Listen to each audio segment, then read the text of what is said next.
Yes, the member for Lanark, Frontenac, Lennox and Addington. Thank you, Madam Speaker.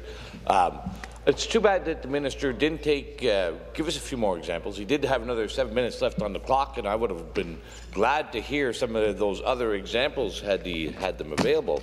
It was interesting listening to the minister. He talked about the industry support for this bill, and I guess I have to say, I know the minister wasn't at the committee hearings, hearing industry and the municipalities in Northern Ontario, but I guess I must say that the minister probably can't see the opposition through the trees on this bill.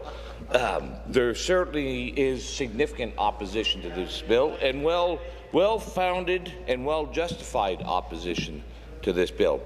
Over the last 8 years, under Dalton McGuinty's watch, forestry in this province of Ontario has been decimated.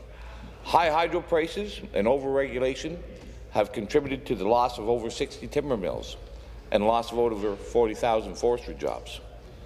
Instead of helping Northern foresters, Premier McGuinty's government seems hell-bent on causing more damage to the industry. Last month, Premier McGuinty's Liberals introduced the Forest Tenure Modernisation Bill, which will hurt foresters even further. The bill will replace sustainable forestry licenses with unaccountable and bureaucratic forestry liens. Tree liens. It will allow the minister to cancel forestry licenses with no compensation, no warning, and no reason. And contrary to the minister's statements, that provision still remains within the bill and has caused significant fears and uncertainty in the industry. When stakeholders like the Ontario Forestry Industry Association and the Ontario Bar Association said that the McGuinty Liberals were going to destroy the forest sector by throwing out the rule of law, the McGuinty Liberals on the committee cancelled their Northern committee delegations. Last month, I tabled letters in the committee from across the north, from Northern communities and councils, foresters and families. There were letters begging the Liberals to reconsider their cancelled consultations. Northerners asked the Liberal government for fair hearing. Northern communities like Espanola, Thunder Bay and Timmins were begging the government to allow them to speak out on an issue of vital importance. Of course, this government isn't one to listen to anyone who isn't a moneyed downtown Toronto lobbyist. Research by the PC caucus has shown that this bill isn't a product of the McGuinty government at all. I woke them up, Randy. The root of this legislation was written by none other than a Toronto eco-lobbyist, Tom Clark, in a paper written for the Ivy Foundation. Not related to me, by the way. The Ivy Foundation funded Tom Clark to produce those that report. We all remember the Ivy Foundation as being that organization which bragged about playing the government like a fiddle. Their mandate is to halt all forestry in the province of Ontario. Well, it looks like Ivy has done it once again. The government is continuing to fiddle while the forest industry burns. Now Tom Clark has helped them create another piece of legislation which will send shockwaves through our industry. This bill is yet another nail in the coffin of the forestry sector. And while the government claims this bill will help Ontario's forestry, it was created by the very same people devoted to the destruction of the forestry industry. It was the best proof yet that Dalton McGuinty has changed. He's not the man Northerners hoped he would be. He has abandoned the North. Instead of listening, Northern Liberal members began a misinformation campaign in their ridings. Far from the Toronto bosses. The member for I'd ask the member to restate his position, please. Instead of listening, Northern Liberal members began a campaign to deflect the legitimate concerns. The member for Algoma Manitoulin came home and told the press that they wanted consultations at the same time that he actively cancelled them in Toronto. These Liberal members have made clear that their loyalty is to Dalton McGuinty, not to their constituents. They made it clear when they passed the Green Energy Act, raising energy prices by 150% and forcing Northerners to choose between food and heating this winter. These same high hydro prices are now causing the collapse of the forestry sector, as mills struggle to pay bills imposed upon them by an out-of-touch Liberal government. They made it clear when they passed Bill 191 with no consultations, their Far North and No Jobs Act.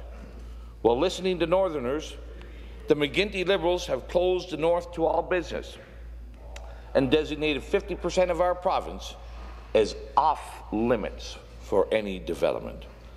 That piece of trickery was masterminded by another Liberal eco-lobbyist, the President of the World Wildlife Fund. Now, Bill 151, the Liberals have decided that it's not even worth appearing in Northern Ontario. Why should they suffer the slings and arrows of the good, regular folks in communities like Sioux Lookout, Espanola, or Duberville? Why bother listening to people trying to save their families and their livelihoods? Why bother travelling up north when Dalton McGuinty is only trying to win seats in Toronto? The Liberals' eco-lobbyist friends never leave Toronto, so why should the Liberal members? So the government cancelled all committee hearings in the North on 151. It's clear the McGuinty Liberals are so out of touch they think Northerners need not be heard. The good news in that 169 days, Ontario families will have an opportunity to send a message to this government that enough is enough. Instead of dabbling in expensive energy experiments that are causing families, seniors and businesses their hydro bills to skyrocket, a Tim Hudak Ontario PC government will treat energy policy as an economic policy, not a social program. And we will work to ensure the forestry in Ontario is sustainable, productive and prosperous. When it comes to making decisions about Northern Ontario, the PC party will not leave Northerners out in the cold. A vote for the PC party will be a voice for Northern Ontario. Madam Speaker, here's a letter from Marathon, the Mayor of Marathon, frustrated with the province. Their mill lost their wood. Their mill is closed. Here's a story from the Chronicle Journal. Another sawmill bankrupt, May 12th. Another Buchanan sawmill has entered bankruptcy, Mackenzie Forest Products in Sioux Lookout. Why? They couldn't get any fibre. That's Marathon, Sioux Lookout. We have letters before the Standing Committee from the OFIA, from Ainsworth, from Espanola, from Domtar, from Eacom, from everybody in the forestry industry, Georgia Pacific. The list goes on. And what did this Liberal government do in that committee hearing? They snubbed them. Not one of those legitimate, justifiable concerns about this bill were addressed during the clause-by-clause. They even went so far, and I'll clarify this for the minister because obviously he didn't read the amendment. The amendment does read that there will be a review and evaluation of the first two LFMCs, and that there will only be two LFMCs. And the final clause of that amendment says this amendment does not apply to the first two LFMCs. So there will be no review, there will be no evaluation. Read it again, Minister. It was the most circular, convoluted and circus amendment that's ever been put forward in front of a committee here. Here is it from the township of Ignace. They're opposed. The Mayor of Timmins, the Northern Ontario Chamber of Commerce, the Thunder Bay Chamber of Commerce, the Chiefs of Ontario, NAN, everybody is opposed to this bill. But this government is hell-bent on ramming through another bill for the Ivy Foundation and their downtown environmental friends. And I would like the minister to stand up in this House and say, no, it wasn't because of Tom Clark and the Ivy Foundation that funded and came up with this idea. Stand up in this House and tell us that that's not where the motivation for this bill came from, because we know that that is where the whole concept and the whole idea of creating these forestry LINs came from the Ivy Foundation. And I guess that really is the hallmark of a Liberal bill. Not a bill that comes from broad-based consensus in the community, not a bill that comes from broad-based industry support, from a very narrow-casted special interest group. That's what this Liberal government has become when it applies to Northern Ontario. Every one of these, here's another one from the town of Cochrane, opposed to this bill. We even had the mayor of Dubreuilville here a couple weeks ago and the general manager for the mill in Dubreuilville pleading for some fibre allocations, some certainty that that mill can operate and operates continuously. But no such confirmation came from this government. And I'll put this on the record, Minister, all those mills and all those tens of thousands of jobs, they're not just statistics. Behind each one of those numbers is a father, a mother, a son, a daughter, a family who are out of work and facing the hardships of your policies. It's time for you to stand up, listen to the North. It's time for you to bring some certainty to this industry and have some prosperity in Northern Ontario. Madam Speaker, it's disappointing that the Liberals time allocated this bill.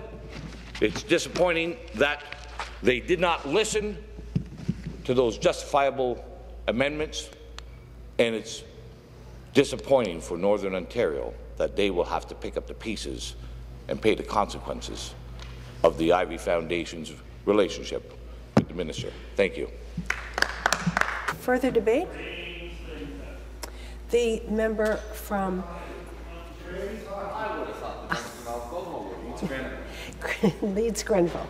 Thank you, Madam Speaker. I'm pleased to join into the third reading debate on Bill 151. You know, I was walking over to Queen's Park this morning, and I was thinking about what I've learned in the General Government Committee hearings as we've debated Bill 151. And you know, it almost makes me think of that old game.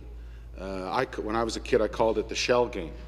You know, where you had the three walnut shells with the marble. You know, and you would move them around and have people guess where the shell was. Because when you open up the shell, it was almost like when the minister made his announcement on January 13th, when he opened it up and said, "This is what Bill 151 is going to be like." And then the marble went down and the shells turned around, and then the bill received first reading on February 23rd. And the bill wasn't the same as the minister's announcement in January. There was significant difference. So we got lots of correspondence, lots of resolutions from municipalities, lots of letters from the forestry industry saying, how come the bill that's presented isn't the same as the minister's announcement, or some of the information that was given as part of the consultation that the minister and the parliamentary assistant talked about. So then we have a meeting. We have a general government meeting where we decide, the subcommittee decides that there's going to be northern hearings. And they decide that the committee is going to go to Pembroke, Timmins, Thunder Bay, Sault Ste. Marie during our break week in April. And then the shells go around again, and the next day it opens up, and we have a meeting on the 30th when, lo and behold, the government says, no, we've already had enough consultation. The ministers come forward and talked about what is going to be in the bill, so we don't need to go to the north. But then the shells get changed around again, and our friend, the member for Algoma Manitoulin, gets quoted in the Mid-North Monitor saying, I don't want to see consultations in the cities, that's what I said. because that is not where the people directly affected by this legislation live, explained Brown. I want to see the hearings go to the communities directly affected by this legislation, places like Espanola. So on one hand, as part of the shell game, we make an announcement as a government. The minister says this is what we're going to do. We make a decision at committee that we're going to go to the north, we're going to consult, we're not sitting anyway, it's a break week, and all of a sudden the rug gets pulled out from under northern communities, and then the quote. It's that whole sleight of hand that this government seems to play with Northern Ontario. But you know what? Every time you play the shell game, eventually, even though you're pretty quick with your changes, even though you're great with your misdirection as a government, every so often, somebody's going to guess where the marble is underneath the walnut shell. I was at the Canadian Club a couple of weeks ago and heard the Premier talked about a lot of things. Most things I didn't agree with. But one thing that he did say was true. He talked about democracy and the fact that in an election, the people are always right. So you can move the shells around all you want. You can make an announcement in January, table a bill in February. That's not the same. You can say to the north you're going to go and do hearings one day and retract it the next. But on October 6th, that's when the north is going to judge you. It's going to judge you on whether they believe that you were good to them with this bill, that you listened to them. The same thing with the Far North Act. We did the same dance at this General Government Committee with the Far North Act, where we said we were going to go to the north, and then you pulled out the rug on the north for those hearings as well. No, we didn't. We were supposed to go in June, Mike. Come on. Come on. That's maybe what you said to the Mid-North Monitor back then, but it's... Comments through the chair? Chair, I will. And I want to also commend the member for Lanark, Frontenac, Lennox and Addington, because when we did clause by clause on May the 4th, he put forward a motion on behalf of our party that all LFMCs are to be examined under the criteria of financial viability after that 5-year plan, and that the report comes back here to the Legislative Assembly. Comes back here for the 107 MPPs to deal with and to review. That motion wasn't passed. And again, from our perspective in our party, that's again an opportunity that we had as MPPs to review that. And this government said no. It abdicated our responsibilities as members of the Legislative Assembly and as my friend, my eastern friend, my neighbour. We need those reviews. We need to review those two cases. We need to give the North the opportunity to review that report and bring it right here and table it right there at the table. Not to do it in secret, not to deal with the minister and the bureaucrats. Let's not play the shell game with Northern Ontario again. And make no mistake, as the member for Timmins James Bay said earlier, and he was the third member of the opposition side that was at the hearings, there's a lot of problems. You know, the Ontario Forest Industries Association brought up just prior to our third reading some issues. I've read a lot of their briefs, and they've sent us a lot of letters on behalf of the industry. And you know what? I think Jamie Lim and Scott Patterson would make a better minister and parliamentary assistant than you two, because they have brought forward a number of issues that you've ignored. The Canadian Bar Association, at third reading on April 13th, the member for Lanark, Frontenac, Lennox and Addington mentioned it earlier. Some excellent points that you just ignored. This bill needs work. We missed an opportunity. to take the time in the few days we had left to make Bill 151 work. And you threw it all away.